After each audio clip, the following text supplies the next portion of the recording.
కాంగ్రెస్ సర్కార్లో చీకటి సామంతులు రాజ్యమేలుతున్నారు. ముఖ్య నేతలు, కీలక నేతల ఆధ్వర్యంలో నడుస్తున్న ఈ షాడోలు సామంతర అధికార వ్యవస్థను నడుపుతున్నారు.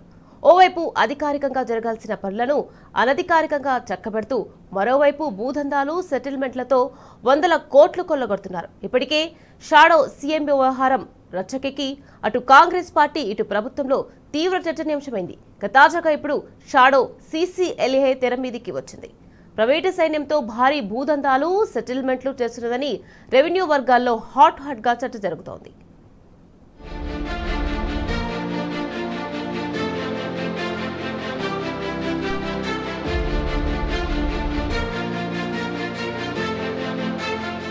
రెవెన్యూ శాఖకు సంబంధించి సీసీఎల్ఏ, స్టాంప్స్ అండ్ రిజిస్ట్రేషన్ శాఖ కార్యాలయాలు నాంపల్లిలో ఉన్నాయని మాత్రమే అందరికీ తెలుసు.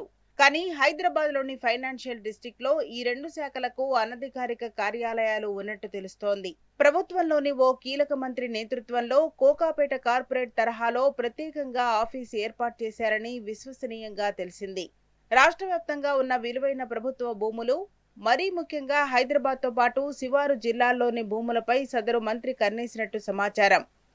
ఈ ఆఫీస్ కేంద్రంగా అనధికారిక రెవెన్యూ పాలన సాగిస్తున్నట్టు ఆ శాఖ వర్గాల్లోనే జోరుగా చర్చ జరుగుతున్నది. మొత్తంగా ఇదొక షాడో సీసీఎల్ గా పనిచేస్తున్నదని చెప్పుకుంటున్నారు. ఎక్కడ ఏ పని జరగాలన్నా ఈ కార్యాలయం నుంచి ఆదేశాలు వెళ్లాల్సిందేనని, లేదంటే ఫైల్ ఇంచు కూడా కదలదనే చర్చ జరుగుతున్నది.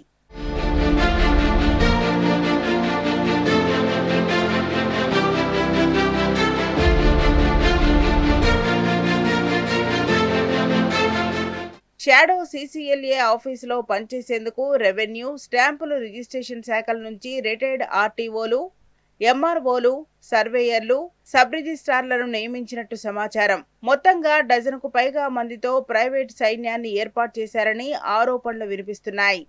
భూదందాల్లో ఆరితేరడం, అత్యంత విలువైన భూముల సమాచారం తెలిసి ఉండటం, తిమ్మిని బమ్మిని చేయగల సామర్థ్యమే ప్రధాన అర్హతలుగా ప్రచారం జరుగుతున్నది. హైదరాబాద్ చుట్టుపక్కల ప్రాంతాల్లో ఉండి సదరు అమాత్యునికి వంతపాడేవారిని నియమించుకున్నట్టు సచివాలయ వర్గాలు ఆరోపిస్తున్నాయి. వీరిలో చాలా మంది ఓడీలపై ఉన్నట్టు తెలిసింది. రిజిస్ట్రేషన్ శాఖ నుంచి ఇటీవలే ఉద్యోగ విరమణ చేసిన మరో 2 ఉన్నతాధికారులు తాజాగా ఇందులో చేరినట్టు విశ్వసనీయంగా తెలిసింది. షాడో సీసీఎల్ఏ ఒక్కొక్కరికి ప్రత్యేక ఛాంబర్లు ఏర్పాటు చేయించినట్టు సమాచారం. ప్రావీణ్యతను బట్టి జిల్లాలు, సబ్జెక్టులను, ఫైళ్లను అప్పగించినట్టు చర్చ జరుగుతున్నది. నెలకు 2 నుంచి 5 లక్షల రూపాయల వరకు జీతాలు చెల్లించినట్టు చెప్పుకుంటున్నారు. వీరు చేసే సెటిల్మెంట్లు, భూదందాలకు మంత్రి పిఏ మధ్యవర్తిత్వం నెరుపుతున్నట్లు ఆరోపణలు వినిపిస్తున్నాయి.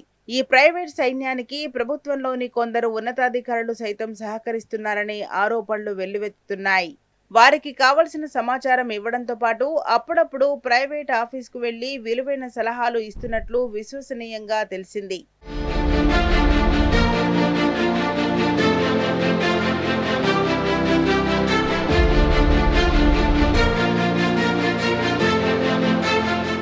నాంపల్లిలోని సీసీఎస్ఏ, స్టాంప్స్ అండ్ రిజిస్ట్రేషన్ కార్యాలయాలు నామ్కే వాస్తే ఉన్నాయని, జరగాల్సిన తతంగం మొత్తం షాడో సీసీఎల్ఏ నుంచే జరుగుతున్నదనే ఆరోపణలు వినిపిస్తున్నాయి.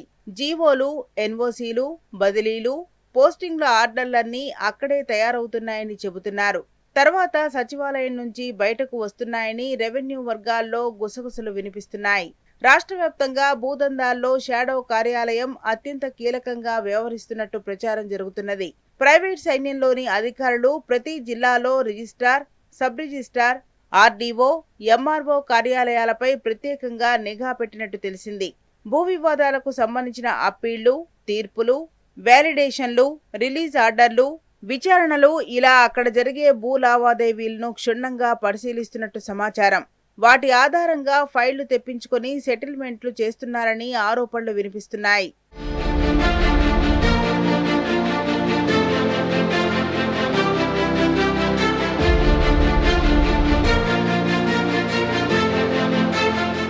విలువైన భూములకు సంబంధించిన ఎలాంటి వివాదమైనా షాడో సీసీఎల్ఏకు రావాల్సిందేనని తెలుస్తున్నది. అక్కడే సెటిల్మెంట్కు ప్రయత్నాలు జరుగుతున్నట్టు చెబుతున్నారు. అక్కడ బేరం కుదిరితేనే రెవెన్యూ కార్యాలయాల్లో ఫైల్ కదులుతుందని, పని పూర్తవుతుందని ప్రచారం జరుగుతున్నది.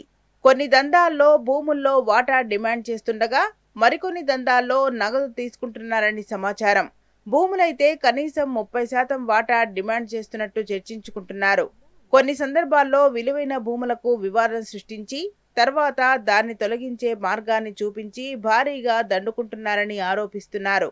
ఇలా అనేక భూములను ఉద్దేశపూర్వకంగానే 22A నిషేధిత జాబితాలో చేర్చారని, ఇప్పుడు వాటిని తొలగించేందుకు భారీ మొత్తంలో వాటాలు డిమాండ్ చేస్తున్నారని ప్రచారం జరుగుతున్నది.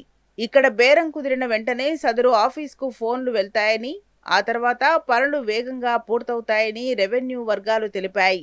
ప్రైవేట్ ఆఫీస్తో పాటు సదరు మంత్రి పిఏ నుంచి ఆర్డీఓలకు, ఎంఆర్ఓలకు, జిల్లా రిజిస్ట్రార్లకు ఫోన్లు వెళ్తున్నాయని తెలిసింది. కొన్ని సందర్భాల్లో పిఏ బెదిరింపులకు కూడా దిగుతున్నట్టు అధికారులు సన్నిహితుల వద్ద వాపోతున్నారట.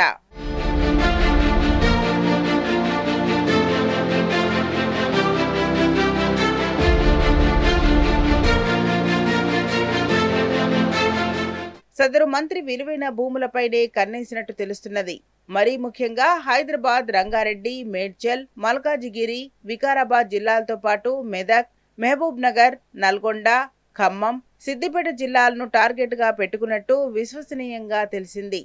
దీంతో ఆయా జిల్లాల పరిధిలో భూ లావాదేవీలకు సంబంధించి చీమ చిటుక్కుమన్నా సదరు మంత్రికి, ప్రైవేట్ సైన్యానికి తెలిసిపోతున్నదట. ఏపీకి చెందిన ఓ మాజీ ఎమ్మెల్యేకు కోకాపేటలో 4 ఎకరాల భూమి ఉండగా దానిని షాడో సీసీఎల్ఏ ఆదేశాల మేరకు నిషేధిత జాబితాలో పెట్టినట్టు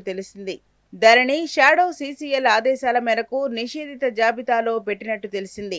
రాష్ట్ర ప్రభుత్వంలోని ఓ కీలక మంత్రిని ఆశ్రయించగా ఆయన నిర్మోహమాటంగా ఎకరం భూమిని వాటాగా అడిగినట్టు విశ్వసనీయంగా తెలిసింది. ఈ విషయాన్ని ఆ మాజీ ఎమ్మెల్యే ఏపీలోని మరో కీలక నేతకు చెప్పగా ఆయన నేరుగా రాష్ట్ర ముఖ్య నేతకు ఫోన్ చేసి చెప్పినట్టు సమాచారం.